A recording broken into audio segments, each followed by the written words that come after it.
राष्ट्रपतिलाई थुनुवा बनाउन सक्थे, मृत्युदण्ड दिन सक्थे, क्रुसेडमा टाग्न सक्थे। भारत पाकिस्तान टुक्रिँदा स्वाभाविक थियो। पाकिस्तान भनेको मुस्लिम कन्ट्री हो, हिन्दुस्तान भनेर इन्डियालाई भनिन्थ्यो। त्यतिखेर लाखौँ मान्छेले ज्यान गुमाए। भारत आफैले नेपालमा जसरी धार्मिक द्वन्द्व र तनाव थोपर्न खोजिरहेको छ, इन्डो वेस्ट अझ भारतभन्दा पनि त्यो मोदीको कन्ट्रोलमा पनि छैन। त्यो सिआइए र रको जोइन्ट भेन्चर हो।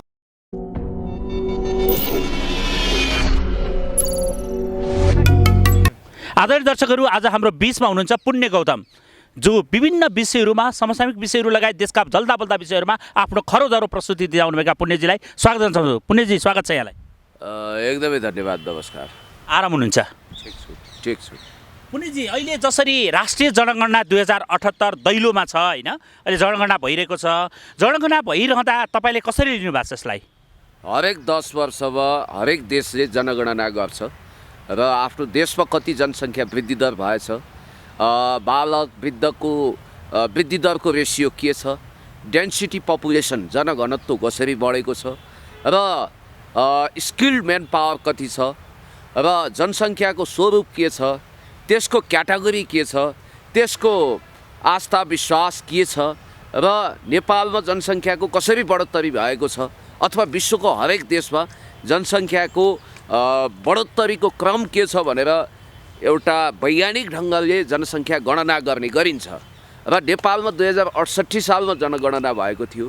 झन्डै 3.25 करोड जनसङ्ख्या त्यतिखेर थियो। हुन त नेपाली डायस्पोरा जहाँ जहाँ नेपाली फैलिएका छन्, विश्व भूगोलमा फैलिएका नेपालीको सङ्ख्या 5 करोड, नेपाली भाषीको सङ्ख्या 5 करोड लगभग छ। नेपालमा मात्रै 3.25 करोड भन्ने थियो। अब यसपटक 3.5 करोड 4 करोड कति पुग्ने हो हेर्न बाँकी छ।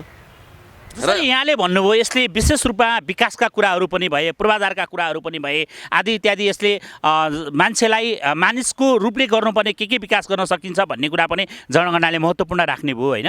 राष्ट्रिय जनगणनाको यो 110 वर्षको इतिहासमा यो 78 को जनगणना भइरहेको छ। तर यहाँनिर विभिन्न किसिमका तर्क र वितर्कहरू पनि सुरु भएको छन्। यहाँले पनि थाहा पाउनु भयो होला। यसलाई चाहिँ अहिले विकासभन्दा पनि धर्म राजनीतिक रूपमा पनि अगाडि बढेको छ। तपाईँले कतिको सूचना पाउनु भएको छ? यो यसपटकको राष्ट्रिय जनगणना 2078 मा केही कन्ट्रोभर्सियल कुराहरू छन् र यसले गर्दा समाजमा विभाजनको रेखा कोर्न सक्छ, द्वन्द्वको आगो झिउको फैलाउन सक्छ भनेर एक थरी टिक्का टिप्पणी भइरहेको छ र यसमा केही दम पनि छ जस्तो मलाई लाग्छ। जनसङ्ख्या गणना गर्नु भनेको समाजमा विकृति र विसङ्गति बढाउनु होइन, समाजलाई विभाजित गर्नु होइन, समाजमा स्थापित परम्परा र मूल्य मान्यतामाथि प्रहार गर्नु होइन। त्यसले त स्थापित मूल्य परम्परालाई झन् वैज्ञानिकीकरण गरेर समाजलाई अझ सभ्य, भव्य, शान्तिपूर्ण र गरिमामय बनाउन योगदान गर्नुपर्छ।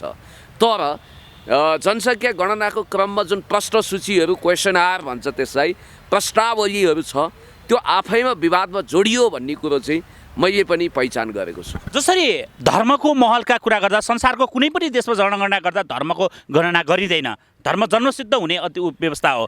जसरी नेपालमा गलत परम्परा बस्यो होइन, यो अहिले पनि निरन्तर रूपमा अगाडि बढिँदैछ।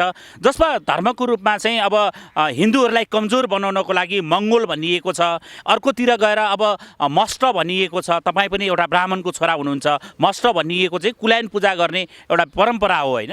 जस्तै यो अवस्थामा चाहिँ विभिन्न किसिमका कोण गरेर हिन्दूलाई कमजोर गरिँदैछ भन्ने कुरा पनि छ नि। अब तपाईँले भनेको एउटा कुरामा दम छ। नेपालमा हिन्दू धर्मावलम्बीहरू, वैदिक सनातनीहरू घट्दै गए भन्ने कुरो देखाउन हो कि अथवा लाटोबुङ्गो बुद्धिले गर्दा विदेशीले दिएको ज्ञानलाई दिमागमा सापट लिएर हिँड्दाखेरि यस्तो हरिबिजोग भइरहेको छ। खबरदार, राष्ट्रिय जनगणनामा धर्म भन्ने महल राखेर समाजलाई विभाजित नगर्नु। धर्मलाई राजनीतिमा पनि मिसाउनु हुँदैन र यस्ता विवादित कुरामा मिसाउनु हुँदैन। धर्म मान्छेको स्वैच्छिक अधिकार हो र युरो डलर भारूको आधारमा पेलपाल झेलझाल ठेलठाल गरेर धर्म किन्ने, बेच्ने, धर्मान्तरण गर्ने र परम्परागत मूल्य र मान्यता समाप्त पार्ने कोसिस कहीँबाट भयो भने कसैले पनि यसलाई सह्य हुने छैन। कसैले पनि। तपाईँ सत्तापक्षीय दलको नेता पनि हुनुहुन्छ होइन। तपाईँकै पार्टीको एकजना चाहिँ जो आफूलाई मङ्गोलको नेता पनि भन्छन्, ती नेताले भनिरहेछन् हिन्दूको सङ्ख्या चाहिँ विगतकै जस्तो आयो, 80% को हाराहारीमा आयो भने हामी आगो बाल्छौँ भन्छन्। तपाईँ के भन्नुहुन्छ? त्यो उहाँको व्यक्तिगत विचार हो, त्यसलाई पार्टीले वरण गर्दैन। र हामी नेपालको संस्कृति परम्परा धर्म रीतिरिवाज रूढिवादी कुराहरू बाहेक, जस्तो कि यो अन्धविश्वास बोक्सी प्रथा, यो अनेक खालका रिठे झाँक्री प्रथा, यो भूत प्रेत पिशाच 64 योगिनी डङ्किनी आदि इत्यादि भनेर समाजलाई भ्रमित पार्ने यी कुराहरू बाहेक, कुरीति र विसङ्गतिहरू बाहेक हाम्रो संस्कृतिमा भएका महान कुराहरू, म त भन्छु नेपाललाई पर्यटन हब बनाउनुपर्छ। चाहे पावन पवित्र पशुपतिनाथलाई संसारको सबभन्दा उच्च स्तरको मन्दिर बनाएर होस्, चाहे लुम्बिनीलाई संसारभरिकै बौद्ध मार्गीको हब बनाएर होस्, हामीले नेपालमा धार्मिक पर्यटनलाई पनि बढावा दिनुपर्छ भन्ने कुरो मैले त पर्यटन मन्त्रीज्यूसँग पनि अस्ति भर्खर राखेको छु। म के कुरामा ढुक्क छु भने, जस्तो प्रेसिडेन्ट सीले के भन्नुभयो, हामी चिनिया विशेषता र सभ्यता सहितको समाजवादलाई एप्लाई गर्छौँ भनेको के? त्यहाँ ताओ धर्म छ, कन्फ्युसियस विचार छ, लाओ त्से विचार छ, मार्क्सवाद लेनिनवाद माओ सेतुङ विचारधारा, देङ सियाओपिङ विचारधारा, सी जिनपिङ विचारधारा भित्र उनीहरूले आफ्ना सभ्यता र परम्परालाई पनि फ्युजन गर्छौँ भने हो नि त। त्यो किन भनियो? तपाईँलाई एउटा कुरा थाहा छ, हरेक देशको जग भनेको परम्परा हो। संस्कृतिमा जसले प्रहार गर्छ, सांस्कृतिक जरालाई जसले उदिन्छ नि, खलबल ल्याउँछ नि, त्यहाँ सधैँभरि अशान्ति भाँड भइयो र एकदमै ठुलो तनाव र रक्तपातसम्म हुनसक्छ। त्यस कारणले गर्दाखेरि यहाँनिर सुनियोजित रूपमा वैदिक सनातनीलाई अल्पसङ्ख्यामा राखेर धर्मलाई पैसाको आधारमा किनबेच गरेर ललाइ फकाइ गरेर यदि त्यसो गरिन्छ भने त्यो असह्य हुन्छ। मैले भनिरहेको छु, राज्यको कुनै धर्म हुँदैन। यसको मतलब यो होइन सेकुलरिजमको सेकुलर स्टेटको परिभाषा दिँदा एउटा कुरा के मान्यता राख्नुपर्छ भने, राज्यले कसैलाई पनि त्रेतायुगको कैकैले जस्तो दुर्व्यवहार गर्दैन, कसैलाई काखा कसैलाई पाखा गर्दैन। यसको भनाइको मतलब यो होइन कि कसैले धर्म किन्दैछ बेच्दैछ, त्यो डलर युरोहरूमा खरिद बिक्री हुँदैछ, मान्छेको गरिबीलाई देखाएर परम्परागत धर्म परम्परा नष्ट बनाएर देशमा विदेशीहरूको ताण्डव मच्चाइँदैछ भने त्यो कुरा सही हुन्छ, किमार्थ हुँदैन। त्यस कारणले I just believe on dialectic materialism as well Marxism. तर म फेरि तपाईँले अहिले भने जस्तो म कुन कुलमा जन्मी, कुन परम्परामा हुर्की, मेरा मान्यताहरू के हुन्, मेरा रीतिरिवाज के हुन्, कुन माइकलले दसैँ तिहार बहिष्कार गर्छु भन्न सक्छ, कसले छठ र लोसारलाई बहिष्कार गर्न सक्छ? हामी त इन्द्रेणीमय समाजमा बाँचेका छौँ, जातीय विविधताको कुरा गरेका छौँ। तपाईँ र मैले यहीँबाट होइन, भिडियो भाइरल छ, धेरै किराँती साथीहरूले वाह गर्नुभयो। सुँगुरको मूर्तिलाई वास्तवमा एउटा गौरवको रूपमा लिनुपर्छ, जसरी गाईको मूर्तिलाई लिन्छ भनेर हामीले भनेको होइन र। त्यसकारण हामी त सर्वधर्म समभाव भन्ने मान्यता राख्दा राख्दै आफ्नो मूल्य मान्यता परम्परामा दृढ छौँ र यो देशको अस्तित्व र जगलाई जोगाउने हो नि। तपाईँले के हुन्छ भने नि, जस्तो मेरो 4 पुस्ता अगाडि 5 पुस्ता अगाडिका जिजुबाजे च्यापुबाजेको नाम के थियो मलाई थाहा नहुनसक्छ, तर मेरो परम्परा र कुल त थियो नि त। त्यसकारण त्यसमा मैले गर्व गर्ने हो, वंश वृक्षलाई गर्व गर्नुपर्छ भने जस्तै हाम्रो धार्मिक अथवा आध्यात्मिक अथवा सांस्कृतिक जुन रूट छ, जुन जरा छ, त्यसलाई खलबलाउने गरी जनसङ्ख्यामा खेलवाड गर्ने, जनसङ्ख्या गणनामा खेलवाड गर्ने काम गर्नु हुँदैन। जस्तो हामीले राष्ट्रिय जनगणनामा प्रयोग हुने एउटा मेसिन छ, जुन त्यो मेसिन नै राज्यले खरिद गर्न सकेन क्या, त्यो पनि बेलायत सरकारले दिनुपर्ने, आइओएनजीले दिनुपर्ने, अनि गणना नै आफूमा कति निष्पक्ष हुन सक्ला के लाग्छ? तपाईँ त एउटा पिएचडी होल्डर पनि हुनुहुन्छ, भोलिको डक्टर हुनुहुन्छ, एउटा त्यो मेसिनभित्र धेरै रहस्य लुकेको हुन्छ भन्ने कुरा पनि छ नि। जसरी भारतमा जसरी इलेक्ट्रिक मतदानको विषयलाई लिएर विवाद छ, भारतको सुप्रिम कोर्टमा मुद्दा चलिरहेको छ, नेपालमा त्यसमा विश्वास राख्न सक्ने आधार हुनसक्छ? एउटा कुरा के छ भने, सेकुलरिजमको परिभाषा दिँदाखेरि मलाई लाग्छ यो आइडियाज अफ जस्टिसको लेखक अमर्त्य सेनले एउटा इन्ट्रेस्टिङ कुरा गर्नुभएको छ। तपाईँ जुनसुकै कुरा गर्नु भए पनि, जतिसुकै ठुला कुरा गर्नु भए पनि, तपाईँमा बाल्यकाल र तपाईँको पुर्खा र परम्पराको संस्कार जिनमा आएको हुन्छ क्या। भनेको मतलब के हो भने, हामी कहाँ हुर्क्यौँ, के गर्यौँ, हाम्रो पृष्ठभूमि के छ, हाम्रा पूर्वजन्म पुनर्जन्ममा विश्वास गर्नेहरूले पूर्वजन्मको कर्मको फल के थियो भनेर सोध्छौँ। त्यसै गरी हाम्रो परम्परागत विधि र मान्यताको आधारमा यदि राष्ट्रिय धरोहर बच्छ भने ढिलै भए पनि त्यसलाई अपनाउने कि नअपनाउने? म भन्छु अपनाउने। एकछिनको लागि मेसिनले जनसङ्ख्या गणना गर्दाखेरि हाम्रा महत्त्वपूर्ण सूचनाहरू लिक हुन्छन्, हाम्रा महत्त्वपूर्ण डकुमेन्टहरू चोरिन्छन् भने हामी अर्काको मेसिनमा डिपेन्ड भएर हाम्रा सूचनाहरू विदेशीलाई सप्लाई गर्ने हो। त्यो पनि इस्ट इन्डिया कम्पनी चलाउने गोराहरूको देशमा त्यो सूचना गयो भने के हुन्छ? त्यसकारण हामीले आफ्नो सफ्टवेयर डेभलप गरौँ, हाम्रो टेक्नोलोजीलाई विकास गरौँ। यदि तत्काल टेक्नोलोजी विकास हुँदैन भने 2 महिना जनसङ्ख्या गणना लम्बिएर के होला? केही पनि फरक पर्दैन। त्यस कारणले गर्दाखेरि म भन्छु, यदि हाम्रा गोप्य सूचनाहरू, राष्ट्रिय गोपनीयताहरू भङ्ग हुन्छ, हाम्रा देशका महत्त्वपूर्ण बौद्धिक सम्पत्तिहरूको चोरी हुन्छ भने, मैले भइहाल्यो, सिद्धिहाल्यो, मेटिहाल्यो भनेको होइन, इफ एन्ड बटको कुरा गरेको छु, किन्तु र परन्तुको कुरा गरेको छु। यदि त्यस्तो अवस्था आयो भने त्यस्ता मेसिनलाई अस्वीकार गरेर जान सक्नुपर्छ। जस्तो अवस्था यस्तो गम्भीर हुनसक्छ, जसरी अहिले जनगणनाको विषयमा ठुलो विवाद छ, यहाँले भनिहाल्नु भयो होइन। जसरी अहिले मस्टो नाम भयो, मङ्गलको नाममा भयो, अनेक नामले हिन्दूहरूलाई कमजोर बनाउने खेल रचिँदैछ।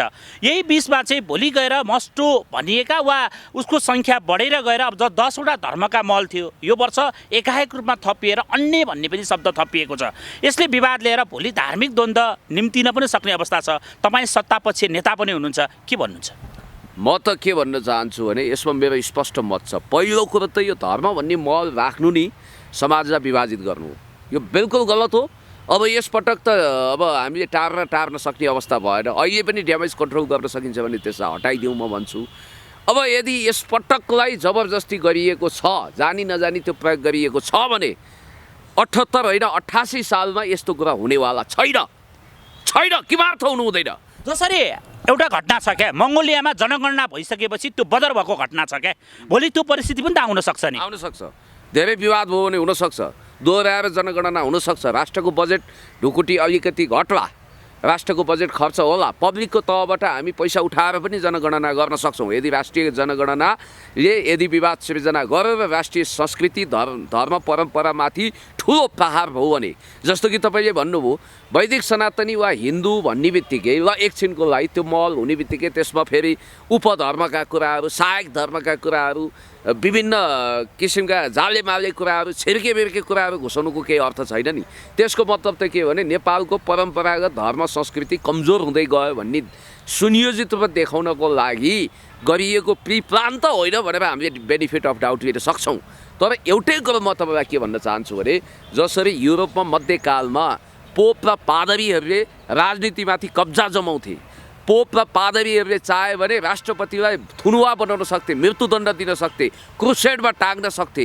त्यो युगलाई उनीहरूले अन्त्य गरे। उनीहरू चाहिँ आफ्नो देशमा धर्म र राजनीति नमिसाउने, अनि वेस्टर्नहरू इन्डो वेस्टले आफ्नो देशमा, तपाईँलाई थाहा छ मोदीले जितेर त्यत्रो बिजेपीले शासन चलाएको छ, खोइ त त्यहाँ बिजेपी धार्मिक पार्टीले जितेको, तर त्यहाँ धार्मिक तनाव र द्वन्द्व अपवादमा भयो होला नि। पहिला बाबरी मस्जिद काण्ड भयो, राम मन्दिर काण्ड भयो, यता अयोध्यामा धेरै मान्छेहरू मरे, हैदराबादमा त्यत्रो द्वन्द्व भयो। सन् 47मा भारत पाकिस्तान टुक्रिँदा स्वाभाविक थियो, पाकिस्तान भनेको मुस्लिम कन्ट्री हो, हिन्दुस्तान भनेर इन्डियालाई भनिन्थ्यो, त्यतिखेर लाखौँ मान्छेले ज्यान गुमाए।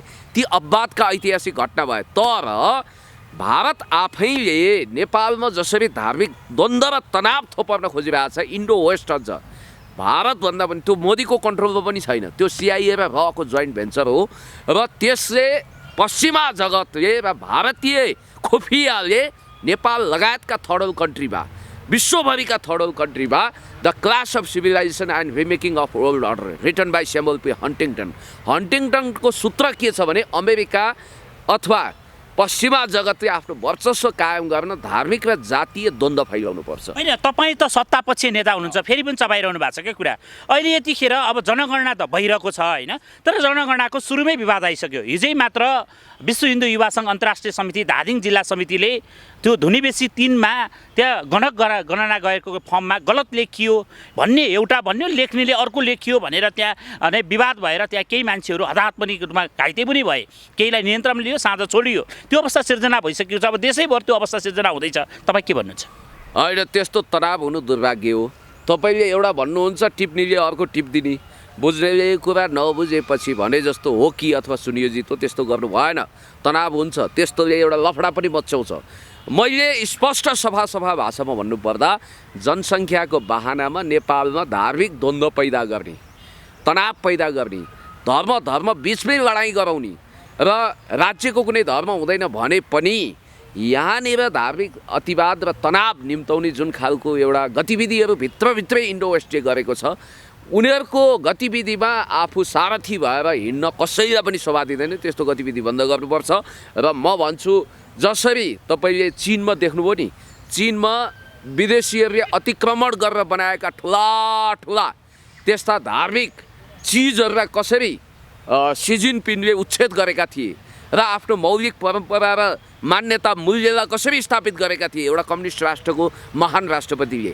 हाम्रो देशमा पनि हाम्रो मूल्य परम्परालाई, त्यसको जगलाई, त्यसको धरोहरलाई स्थापित गर्नको निम्ति कुनै पनि कसर बाँकी राख्नु हुँदैन। र सबभन्दा महत्त्वपूर्ण कुरा के भने अरू राजनीतिक द्वन्द्वहरू हल हुनसक्छ, झोलाभरि टाउको ल्याऊ भन्ने र झोलाभरि पैसा लैजाऊ भन्नेहरू, युद्ध गर्नेहरू मिलेर सत्ता चलाए। तर जब धार्मिक र सांस्कृतिक लडाइँ हुन्छ नि, स्यामुअल पी हन्टिङटनले त्यत्तिकै भनेको छैन, जातीय र धार्मिक लडाइँ गराइसकेपछि अब अफगानिस्तान के हो त, त्यही कुराले दग्ध भयो।